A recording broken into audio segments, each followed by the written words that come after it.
Oh yeah, there's a button. Good morning, Annabelle. How are you? I'm fine. Thank you very much. Thank you so much for being here. It's an absolute pleasure to talk with you again. So I will begin just if you could give a quick background on yourself and some of your research interests. Sure. So I'm Annabelle Lever. I'm a professor of political philosophy at SciencesPo Paris and a permanent researcher at SciencesPo, which is our institute for the study of politics. My work interests are on democratic theory mainly, some ethics, well, quite a bit of ethics and public policy. I do work on privacy, racial profiling, security, intellectual property, that sort of thing. But at the moment, my main work is on democratic theory, and particularly just working on a paper with someone on the right to stand as a candidate. And I've done a lot of work on the ethics of voting. Awesome. And then last month you did a talk here at AUP on lawtocracies, and we had an interesting discussion overall on how a lawtocracy might be able to fit better within our current democratic societies. Could you just go a little bit into detail on what you had presented to us? Sure. So lawtocracy is sort of a convenient shorthand for government by randomly selected citizens. And although there are some people like Alex Guerrero who really are fans of replacing any form of elected office with randomly selected citizens, others suggest just replacing one institution, typically the second chamber of parliament, with that. And then there are variants all the way through. Some it's just really they're interested in having lots of mini publics or on particularly important policy issues.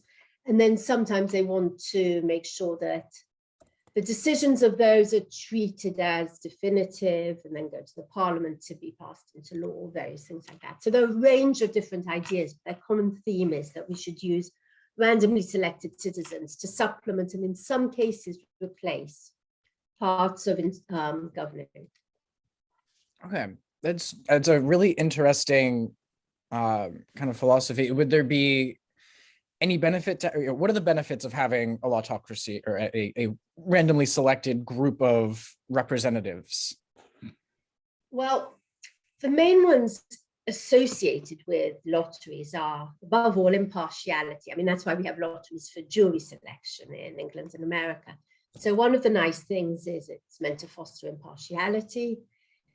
It gives everyone an equal chance of being selected, assuming they're all on the board of people who get the invitations. So it gives everyone an equal chance of being selected, although quite obviously it won't give everyone an equal chance of serving if you don't compensate for factors like illness, difficulty, not being able to afford to participate and so on. But those are the main ones. And so the appeal of them, particularly for people like Harash Abizadeh, who's got a series of articles now in APSR, Philosophy and Public Policy and Perspectives on Politics, arguing in favor of replacing at least the second chamber with randomly selected citizens. The idea is this would be a powerful answer to problems current to all democracies, but obviously acutely present in America, which is the dominance of money in politics. Partisanship, particularly in America now, it's got to the point where you've more or less got gridlock and it's extraordinarily unpleasant, but even in other democracies, there's some problems with this. And also the fact that people are in a way disenchanted with the political parties on offer. And so by and large, they don't reflect a lot of citizens and they don't reflect their views. The thought is that having lotteries would give you independent citizen judgment on matters of public importance, where citizens have rights, equal rights to participate, and where chances for equal participation are really scarce. And so I think that's sort of their appeal. Okay. And then you mentioned, I think a couple of the drawbacks to a randomly selected chamber, notably accounting for people who are unable to participate. And so how do you make that, a system, a just system in that sense, particularly now as we see in various societies, calls for a more, in a sense, a more proximate representative body that, accounts for the people that are for illness or that are, underrepresented groups or, be what they may.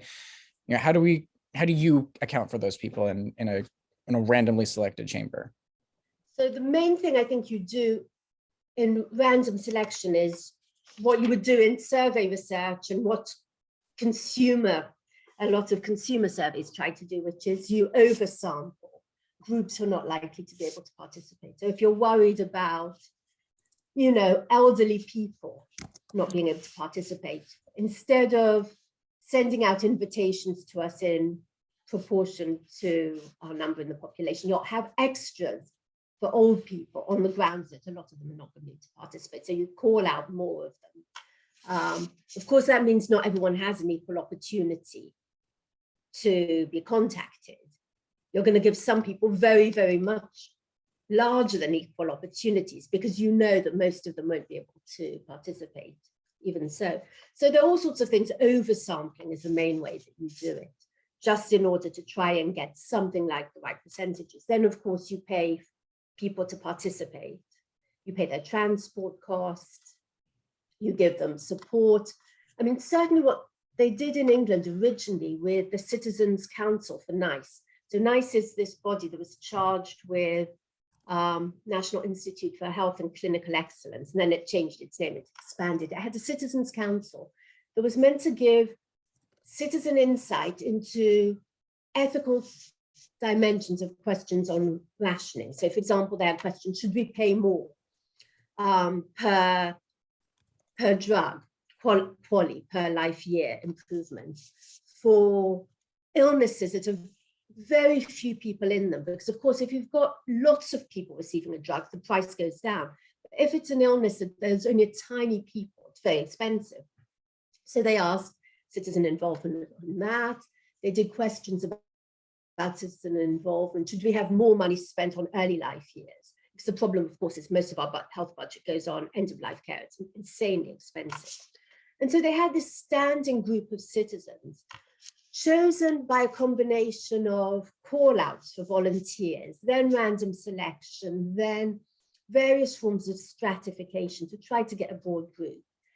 And originally they did amazing things like trying to help childcare for people, to make it possible for them to come and participate in the meetings. They organized, and often I think paid for in advance. They just paid for the train ticket so that you didn't have to worry about paying and then being reimbursed, which is good because in England trains are insanely expensive.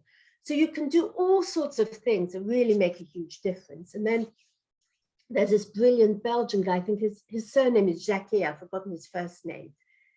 And clearly, like a lot of other things, if you call up to say, we really would like you to participate if you can, people are much more willing to do it.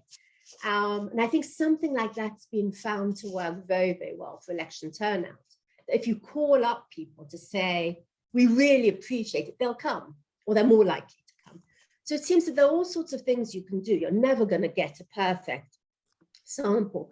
But the difficulty with this, at the end, I think, from the normative point of view, is that you have to call thousands and thousands and thousands of people in order to get a relatively small group of maybe 30, 40. Because the participation rate is very, very low. I mean, only about 4%, somewhere between 4 and 20% can participate, and the average is well below 15.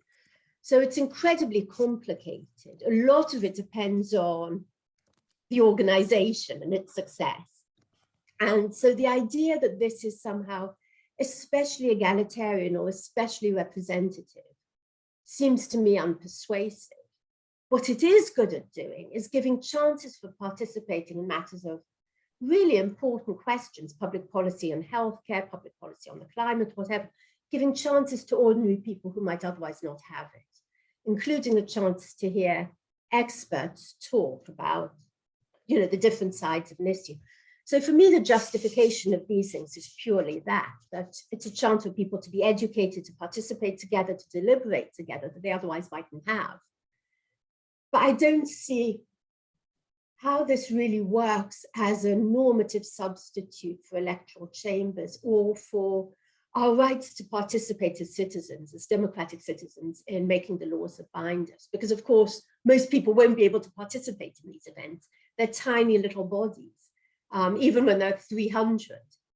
It's nothing like the sort of participation you're going to get at elections. And so I find that aspect quite problematic, even in the best cases where you really have ended up with a nicely diverse group of people, interested, really motivated, willing to talk and engage and all the rest of it. Okay. And then this is a question that I'd asked you during your talk here, is how do you maintain the accountability of these bodies to their, the people that they're representing, and if I'm understanding you correctly, they're not representing a different constituency. You're not dividing up each individual country, each individual region into, different constituencies. It's, people representing themselves. They're just being right. themselves. So how do you hold them? How do you hold these people accountable to, different social groups, to different regions, to, their state as a whole? Well, I think this is a fundamental problem. And I mean, amongst the many problems, the reasons why I'm personally not a fan of these things as replacements for legislatures. But the issue of accountability, obviously, is going to be important if you want them just for mini publics. And it's difficult because for a lot of the time, these are ordinary citizens. You're going to have to protect them from peer pressure, from lobbying, from threats, because otherwise most of us aren't going to participate in any of this. So they need a lot of protection for their privacy and for their privacy during deliberations and while they're debating should they join or not, which means that they have to be anonymous pretty well until the findings are out. And then when the findings are out, it seems perfectly appropriate to ask them to justify their decisions, to explain why they reached the conclusions they did, and so on. But the difficulty, again, I think, is twofold. With a mini public, all they're doing is giving their opinion about an issue, an opinion that will hopefully just feed into other opinions out there. So you don't seem to need huge amounts of accountability in order to contribute to public debate. That's, to me, one of the appeals of this. You hope people do their best, but you're not going to hold them accountable. If they're meant to be replacing a second chamber, for example, let alone a first chamber, then clearly they do have to be held accountable. And I think that's quite difficult because you've got a bunch of randomly selected people. And as we all know, responsibility is therefore a matter both of personal, individual responsibility, but collective responsibility. And it's not clear how that's going to be determined when we don't know exactly what went on in the deliberations. We don't want people to be blamed because they're unpopular. Or on the other hand, we don't want the most powerful and the most noisy to be able to dominate. And then everyone just say, well, we were too tired and exhausted and we just couldn't cope. So I think there are real challenges to accountability there. But I don't think we should despair. I mean, the advantage of party politics in some ways, insofar as you have party discipline, which isn't so true in America, as we know at the moment, is that it limits the amount of need for personal responsibility because you can hold the party responsible and the party can then hold the members responsible, the representatives. So we as voters don't have to constantly try to work out, well, would it have been okay if this group had worked harder and that group had shut up? We don't need to make those judgments when we decide who to elect. I think the difficulty with random chambers, when you try to think what accountability would require, in terms of them standing up, explaining themselves, justifying themselves, it's first of all, to whom are they going to do it and how? I mean, on the internet, are they going to go around the country telling us? I mean, so the logistics are complicated. But the real problem from my point of view is that I don't really see how you balance individual and collective accountability in a randomly selected chamber in ways that are likely to be fair to people.